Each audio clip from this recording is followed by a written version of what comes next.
Annoying defects in the PlayStation 5 appeared after a full year of use. There are three prominent and annoying problems that I began to encounter on the PlayStation 5.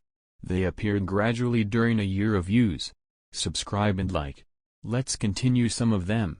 I started suffering from them from the beginning, and some of them started to appear after I used the device for several months. Limited volume. SSD space problem in PlayStation 5.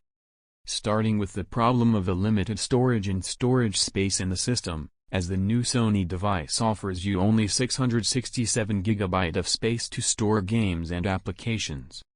This space, compared to the space for games that are issued for the new generation, has become an annoying element due to the inability of the device to install and store more than 4 to 5 games only, while you will have to delete some of these games or move them to an external storage unit in order to install your new games.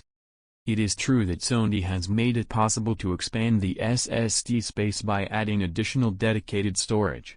However, I suffer from high prices. Drifting problem.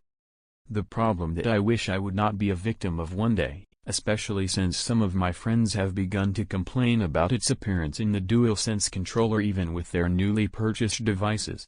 Unfortunately, a few weeks ago, the problem of slipping began to appear in the original console.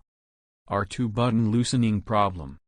This problem began to appear soon after more than 8 months of using the device, as the feeling of pressing the R2 button became less resistant than the L2 button, which became annoying while I was using the DualSense controller. But in some games that support adaptive trigger, this feeling may disappear because it is compensated by resisting pressing the button through internal synthesizers. If you finished the video until the end, thank you very much.